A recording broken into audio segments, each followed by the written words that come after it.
What's up guys, Ryan here, konnichiwa, and today we are continuing on with our intermediate Japanese series here with the plain form, and today we are going to be going over the adjective conjugations for the plain form. If you haven't already checked out my other videos about conjugating the plain form for nouns and verbs, you can go ahead and check those out now, because those will probably help you out a little bit in this video. And just to slide it in there, if you are someone who's always wanted to learn Japanese or is trying to take your Japanese up to the next level, please go ahead and subscribe for more content, because I will be dishing these videos out as often as I can, and I'm here to help you out. So if you have any questions or comments, let me know down below and I will get back to you as soon as possible. Alright, so without further ado, let's jump right into my notebook so we can see exactly what is going on here. Alright guys, so here we are back at it again in my notebook. And again, our matrix, affirmative, negative, present/future, and past. So like always, we will be starting from the upper left corner with affirmative and present/future. So if we take a look here, the rule is the adjective. Remember, all adjectives end in E. And if you remember our old matrix, for our beginner Japanese series, this always ended with des. But for plain form, which is the more casual version, we're just gonna get rid of des. So it's just adjective stem, I, and then that's it. So we'll take our first adjective example, and that will be takai, which is high or expensive. So we have takai, and before we used to have des right here, but we're just going to get rid of that. So it's just takai. Okay, it's super easy. This one's probably going to be easier than our other videos. So let's just move on. So the opposite of takai, of expensive, is yasui, which is cheap. And that's it. We don't have to conjugate anything. We just get rid of des and we're good to go. Okay? And last one, we'll just use atsui because it is pretty dang hot right now, and so we just have atsui, and then we don't need a des at all. Okay, plain and simple. Moving on to our bottom left corner, and again we're just getting rid of des. So if you remember, adjective, and then we get rid of the i, and then we just add katta, then that's it. We don't have to worry about anything. So takai is just taka, and then katta, because we get rid of the i and we replace it with katta. And we don't need des, we just get rid of des. Okay, so yasu katta desu just becomes yasu katta, yasukatta. Yeah, and so for our final example, we have atsui. We're just going to use same words for now. The i turns into katta, so it's just atsukatta. Okay, super easy. We are blazing through this video because of how easy it is. But anyway, moving on, we have our negative present/future box right here. And if you remember, I mentioned it a couple times in our last video, but it was just that nai, this word nai here, is the plain form of arimasen already. So if you remember the conjugate for the keigo, or the beginner Japanese video of this, it's just ku arimasen, but arimasen becomes nai because that's the plain form version already. So we have our example. Let's just use another one. So katai is hard.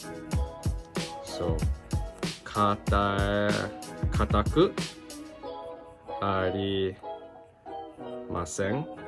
Here, this arimasen just becomes nai.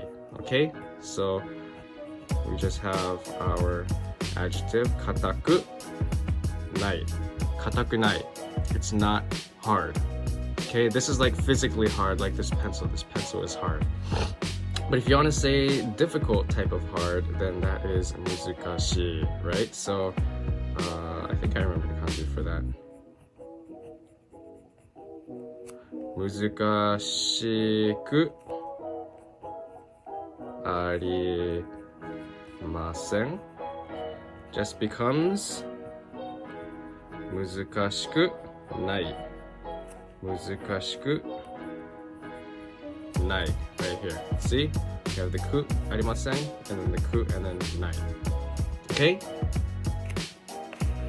And last but not least, we have our negative past conjugate. And that is just like our previous one where くありませんでした is くなかった. And remember, なかった is the plain form version of ありません already, right? So we'll just recycle these for the sake of example. We have 固くありませんでした just becomes 固くなかった固くなかった okay? And then we have 難しい so 難しい we'll just write this out くありませんでした just becomes we have the く here and then ありませんでした this just gets shortened to 難しく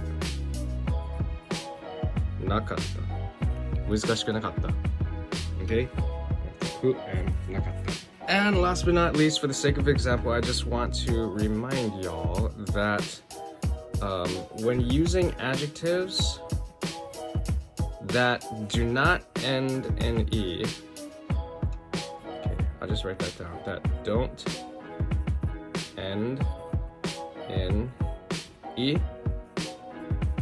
we conjugate them like nouns okay so an example I can think of is the opposite of 難しい and that is 簡単 so 難しい is difficult 簡単 is easy but if you notice 簡単 doesn't end with an E it ends with a so that means even though we think of it as an adjective in English we have to conjugate it like a noun in Japanese so 簡単 is this one 簡単 and then if you remember in our previous video for conjugating plain form for nouns the negative of this would just be 簡単じゃない簡単じゃない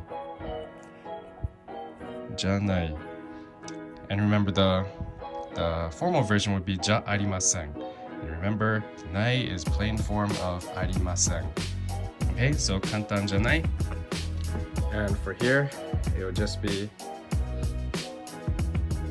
簡単 and then じゃなかったじゃなかった If you have any trouble understanding why that is, please go ahead and watch that last video where we talk about conjugating nouns. It'll explain these much better than in this video because in this video we're focusing on adjectives. Okay? Alright guys, so that is going to be it for this video. If you are still here, if you've made it to the end, good job, よくできました congratulations, because that might have been a little bit difficult, but again, we're setting our foundation here to really master the Japanese language. So, if you found this video useful by any means, please feel free to give it a like. Make sure to give Totoro a like as well. Hit the subscribe button, hit the notification bell, and leave me any questions or comments you may have down below, and I'll get back to you as soon as possible.